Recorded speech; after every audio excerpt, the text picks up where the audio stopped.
Hi everyone, I hope you're doing well. Before I begin this video and you'd like to use OCD Recovery's coaching services, please reach out to Phil at ocdrecovery.com and he'll get back to you as quick as he can. I'm also delighted to say that this is my first video in the OCD Recovery polo shirt. So yeah, I hope you like it.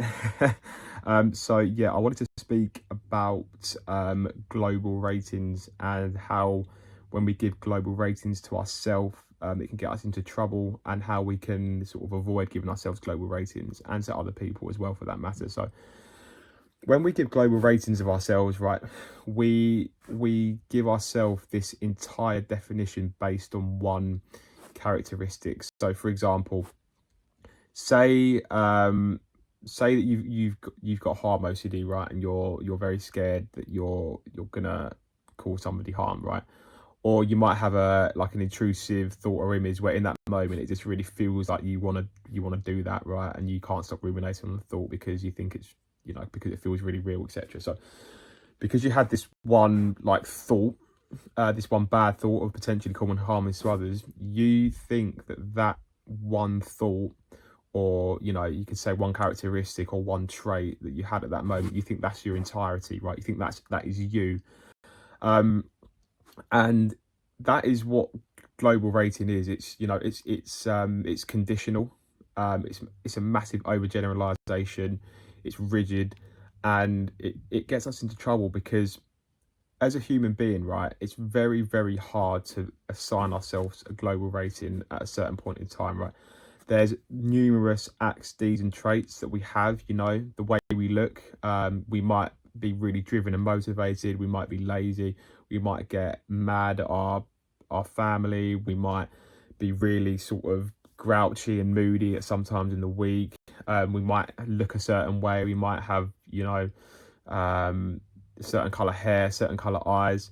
So there's all of these different things going on at this one point in time, right? And giving ourselves a global definition based off one attribute out of all those thousands, which by the way we're not all entirely aware of, it's very, very difficult to pinpoint that. And I'm not saying that as an excuse to say, oh well, you're excusing these thoughts and images just to try and stop you from coming across as a bad person.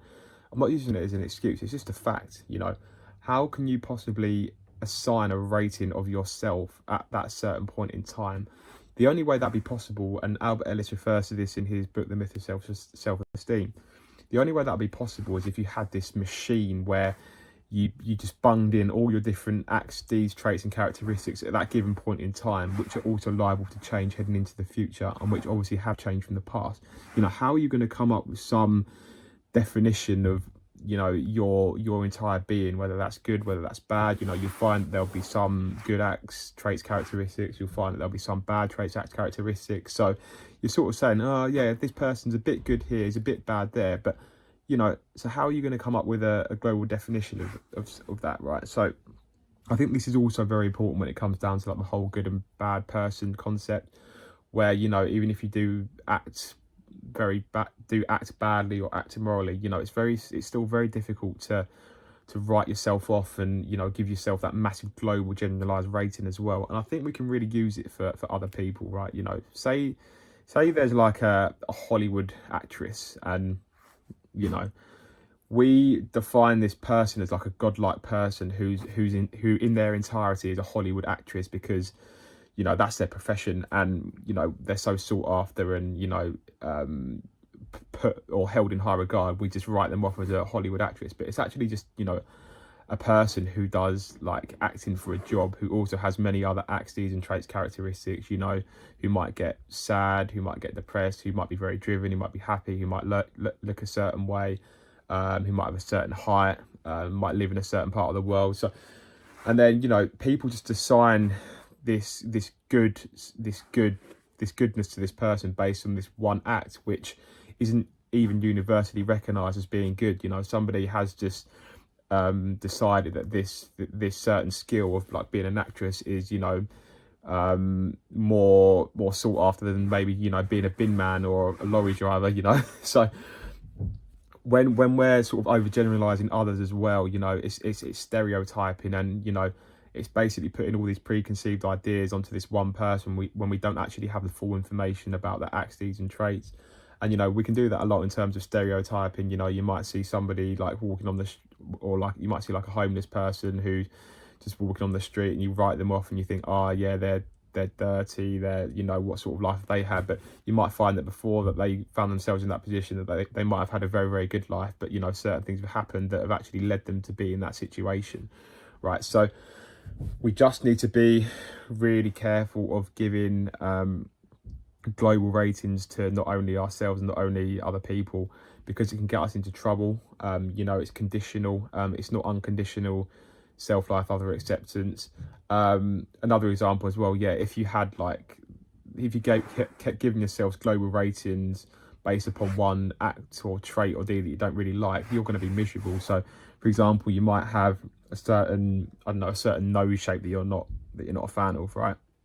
And because of that one trait, you might say, I'm automatically ugly, in inverted commas, which is a really rash definition as it is, because what even is ugly? Like, who decided that's the final universal definition of what ugly is? So when you say that, I've got one certain trait, and you're saying that that's your entirety, when, you know, you've got 2 eyes, a mouth, a face, hair, you know, it's just, you know, it's going to get us into trouble, isn't it? And it's going to make us very sort of sad and depressed, based only upon one characteristic that, you know, you might not necessarily be a fan of. So I think, yeah, just the main message of this video, right, you need to work towards unconditionally accepting yourself regardless of what you've done, not writing yourself off, you know, not liking the act or the trait or characteristic that you might have, but then again, not writing yourself off as your entirety, right? And then the same with other people. You know, you might see like a Hollywood actress or a footballer or somebody with a lot of money. Well, in that first instance, you're going to write them off and say,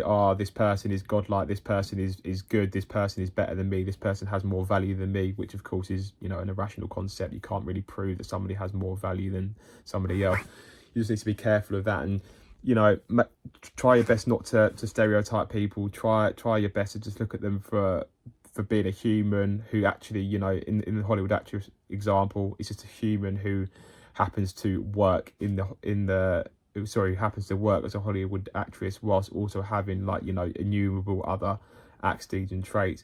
And obviously, yeah, this stuff is very, very helpful for, you know, harm OCD, POCD, HOCD as well. You know, for example, say you're really scared of being gay like I was, you know, to say that the definition of, like, you're gay, that's obviously, well, not obviously, but I think that's also a very inaccurate definition, because that's not your entirety. You're like a person who, I'm not saying you are gay, by the way, but I'm just, as an example, like, you're just a person who maybe has that sexual preference, who also goes to work, who also exercises, or who also does many other different things in their life. So I think when you look at it from that angle, it actually takes a sting out of it a little bit as well, and it just makes you look at, you know, the whole idea of good, bad, and, you know, being a person based on one act, deed or trait. So yeah, I think that's very important to consider. And yeah, I hope you like this video, guys, and I'll see you on the next one.